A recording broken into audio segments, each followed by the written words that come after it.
right. Thanks everybody. We're in the meat of the lineup. First, a lot of you don't know, we got about 1,000 people watching online right now. So and also this will all be recorded for posterity. So all these learnings will be there for everybody that's the whole point of the Yass Prize and education, right? To make it available to all.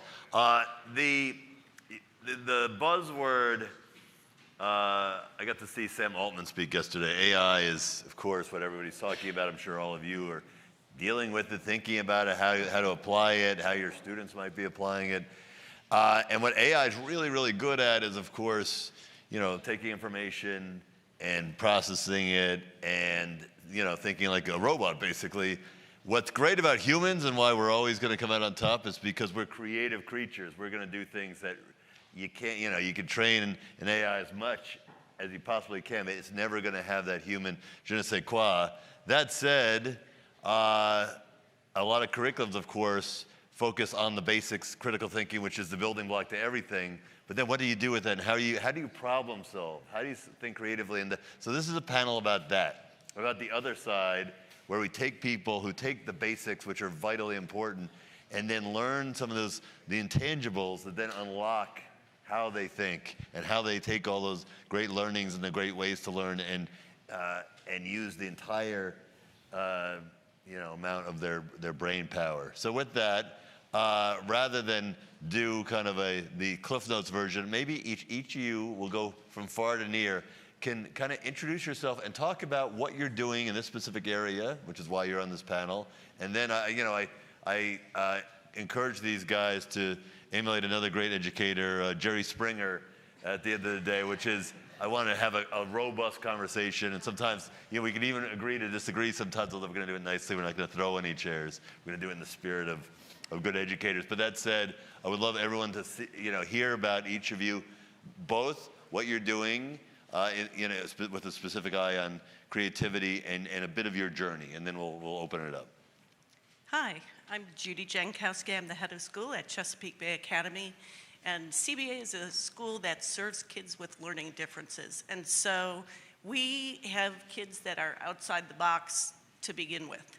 So the only way that we can effectively address them is connecting with them in that way.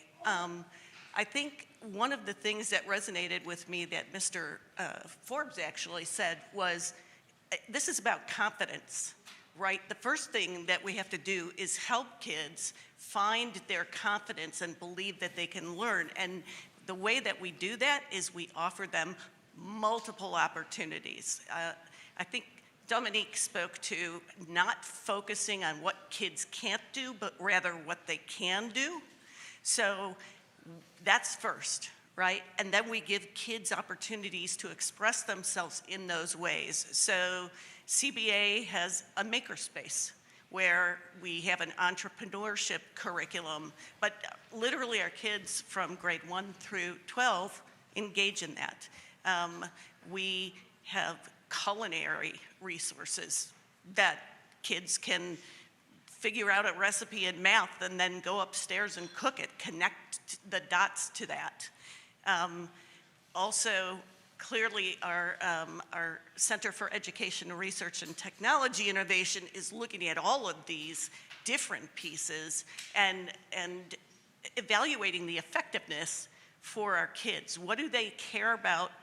And then how do we connect that so that they can be excited about their learning? Thank you.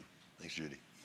I'm Nikki Duslak with Create Conservatory. We are a K-9 private micro school that teaches STEM education through arts integration.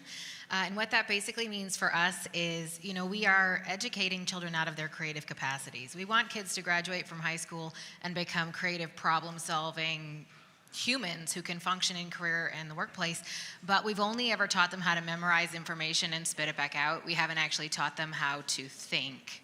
And so for us, it's about teaching children through singing and dancing and sculpture and painting and movement and creative methodologies so that children learn how to synthesize and analyze and evaluate as opposed to just spit back information.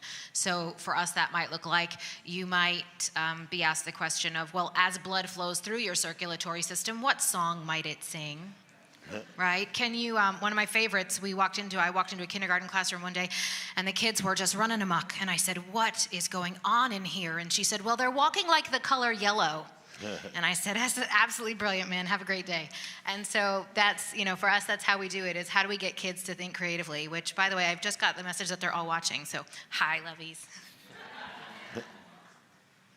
First of all, I want to thank Jenny and Jeff and the whole staff for having us here. And I can honestly say everybody here is supposed to be here. And I thank God for you. My name is Dr. Morris Brown. We run a school called Savannah Legacy Academy. And that school, it arrived out of an after-school program where we work with adjudicated kids, and we still work with them. The judge would give us 125 from 82 up until now. And we've worked with over 10,000 families and students, and God has really blessed us. And we had so much success with that after-school program, in which we're still having success with it right now, until we started Savannah Legacy School. And the reason we started that school is because our main focus was golf. Golf has so much to teach anybody that's willing to settle down and just learn the game. It teaches you how to concentrate. It teaches you how to have confidence. It teaches you how to really just focus on patience and those things. Ben Hogan say that your next shot is the most important shot, and he's right. Your next problem, your next thing that you're trying to solve, no matter how if you made a mistake, your next decision, that is the best decision you'll make. And I thank God that we can take these kids to the golf course where they learn how to have confidence, they learn how to concentrate, they learn how to have patience, and they carry that from the golf course, they carry that right into the classroom, like I did when they told my mom, look here, you might as well take this some boy out of the second grade and get him a job somewhere, because he's not going to make it. But they was all wrong. And golf, whoever that young man took me to the golf course, it changed my whole life. And that's what we are doing with the golf. And Steve said Dr. Brown, earlier, you were a professional, right? Yes, I am. So, But ain't so too change much, your life in a true way. ain't too much profession left in this body now. But I still can hit the ball a little farther. My daughter, she outdrives me 150 yards since you brought it up. But anyway, we take these kids to the golf course, and like Steve saying, you learn just as much outside the classroom as you do in the classroom. And by me going to the golf course and taking these adjudicated kids to the golf course with so much success, they learn how to read out there, they learn how to write, and you have to learn how to keep scores. And they learn how to do math. And we had so much success, so we carry that right into our Savannah Legacy Academy. And basically, that's what we're doing right now with these young kids. Hi there, I'm Aaron Black, Superintendent of Randolph Eastern School Corporation. There's not a lot of us in the room. I think that's been well documented as far as public school folks in here, and I absolutely love that. But to the question, I think, first of all, at Randolph Eastern, we're in a relentless pursuit to create a college and career academy that personalizes education for every student. And on the technology side, I think leaning into AI and allowing AI, time is our most valuable asset, right? We're busy people, our kids are busy. Well, why don't we let AI do some of that minuscule stuff and help us personalize the experience on the backside so our educators can concentrate on relationships and really leaning into helping kids figure out. And on the public education side, I really believe that our role a lot of times is to help kids learn what they don't want to do with their life. So allowing teachers to develop relationships to get to know their kids by freeing their time with the use of technology, and again, plugging them into experiences where they may not like it, and that will help them decide what they want to do with their life. Garrett, you're last. Perfect. The anchor man. I'm Garrett Smiley, co-founder, CEO of Sora Schools. Our mission is to bring a future-focused, transformational education through the internet. So we are a progressive school, online, middle, and high school, using the scale of the internet to reach the millions of kids who would be better suited in a school like this, but are stuck in the traditional system. My first thought when you asked the question is that I wonder how most people would define the creative. I think if you went out and asked most educators, they would say like, I don't know, application of the learning. You know, it's like, at some point we lost the plot. That's why we learn, right? We're too focused on the tests, but kids are asking the question. They're asking, when am I ever gonna need to know this, right? But I don't think we take enough time, nor do we have enough respect for the students to take a step back and to convince them, this is why what you're doing is beautiful, important, and worth your time, right? So I think the creative really represents why we're learning in the first place. So if you don't have that at the heart of your education, you really have you really only have one other option. Well, I guess you have two options. You only have one other option if you don't do that. And that's to threaten kids, to make the stakes such that, I'm slowly rotating, to make the stakes such that they would be crazy not to pay attention to the consequences, right? That's the default mode of much of the education today. But the only other viable option is to use this so-called creative to show them why they're learning and to inspire them and make them want to do it, right? So anyway, that was my first thought when I brought it up. Love it. Listen, the students, obviously the students are saying, why do I want to do this? But I bet the bigger hurdle is kind of getting the systems, whatever they are, who are just like, where are you on the test? Where are you on the rank? To think outside the box. How do you guys fight kind of the entrenched idea that it's one size fits all and we're all have to hit these marks? How do you overcome that? Well, if I may, serving a population of kids who are all over the map, right? Kids with learning differences.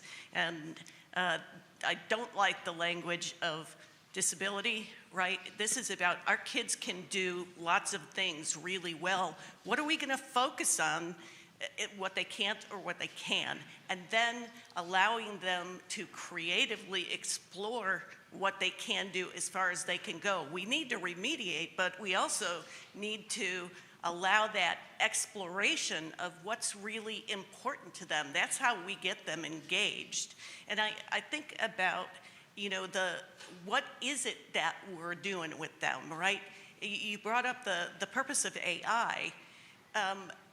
We need to teach kids bigger thinking, right? We need to teach them how to ask questions, because that's what they're going to need to do in the future. All the skill sets of collaboration, communication, all the big C's, cosmopolitanism, those are the things that are going to drive our kids. Not just, they need to have a job in 5 years, but they also need to have a mindset. They say that our kids are going to be filling jobs that don't exist in this moment. How are we preparing them to do that? Right, that is so. Go. And also, the basic fundamental in school is reading, write, and doing math. And it's the same thing on the golf course. There's 3 big C's: confidence, concentration, and creative thinking.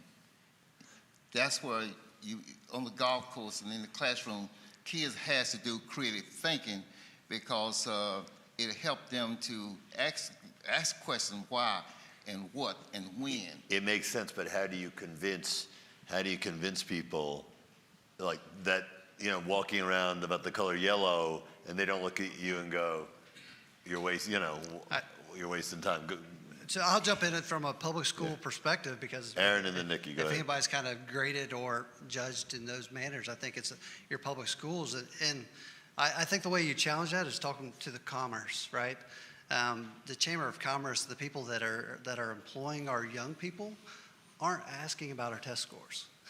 They're asking about their communication, their power skills, right? They're not talking. So if you engage those people making decisions on what the people in commerce, the people that make things go in the background, what they want, I think that's how you challenge this whole testing environment that we have. Nikki, how do you find that? You also challenge. Nikki first. No, you're okay. So I think, for us, part of it is just like Aaron said. I think what our families are interested in are not test scores, and I think that's the first thing. I can't tell you how many times I've been told, we don't want you here. I said, well, I am. So let's talk about that, right? And I think part of it is walking the walk And part of that is when communities start to see the way that you're changing children's lives and families' lives, that's a huge part of it. And then I think on the back end is also, I'm gonna follow through with our data, which is gonna blow anybody else's data out of the water. And then that's that proof that what I'm doing is working. And part of it is having that boldness, or I'm not sure whether it's boldness or insanity. I've had this conversation yesterday. Yep. Like, I don't know which one I am, but just, going forward, knowing that we are doing what's best for students. And then on the back end of that saying, and here we can prove that what we're doing works because. So what's the metric that you're showing? What's the ultimate metric that sells this? So for us, I think when we have students that cry on a weekend because they can't come to school, that's the ultimate metric, right? We had a family that called on a hurricane day. It's the new cry, don't cry ratio. Yeah. Kids called on the hurricane day. I had a mom call me and she was like, but really, you could just go down there and unlock the doors, right? Like you could just let him come. And I said, no, not today. I think there's also a testing question that you could flip, right? I don't know how many of you have ever heard of the Torrance test of creative thinking. And it is a test that is applied lots to gifted kids, but the results of it are fascinating because when kids are 5 years old and they take the Torrance test of creative thinking, they are in the 90th percentile. And when you test them again, when they are in the 12th grade, you go to the gifted range. It's 3% maybe. So what they have concluded, at least the folks who have developed that test, is we are educating the creativity out of our kids. So how do we turn that around? What are we gonna do that's different, that builds them instead of tears it down? Garrett, jump in here. I was going to say. You don't have to throw a chair either. So. People often, to be honest, scoff at those sort of answers in the traditional education realm because they think, sure, kids like summer camp too, right? But it is extremely important that we recognize we are creating this Pavlovian association between learning and fear in a lot of our student population. So having a school environment that is actually enjoyable is really the foundation we don't discuss. Right. That Yes. makes perfect sense. All right, we have a minute left. I would like each of you to, in one sentence, and maybe, we'll just go straight down again. So Judy, you get to go first. In one sentence, what's the takeaway on, collectively you've got, 150 years of experience doing this. For everybody watching this in future years, distill one sentence, what a teacher, let's say a public school teacher in a classroom in Houston, Texas, what can they take out of what you've learned to make their classroom better in terms of melding core and creative? Judy, you go first. Look at who your children are and honor them. Nikki? Yeah, I would say be the kind of person that you would want to be locked in a room with for 8 hours a day if you had to sit in a desk and be quiet. This abounding, it covers a lot of area, especially concentration, creativity, and just having confidence that you can do whatever is before you. And always remember, like Theodore Roosevelt said, he say, once you believe you can do it, you're halfway there. I want to jump off what Garrett said. It's okay to have fun in school. I mean, it's pretty simple. It's okay to have fun in school. Yeah, I would say spend more time than you think is even reasonable to convince the kids why the learning matters and why it's important to them. I'll add one, following up on Dr. Brown. Teddy Roosevelt also said, speak softly and carry a big stick. And the big stick may be his results, and you guys are all doing that. So thank you for sharing that with everybody here and everybody watching. So thank you.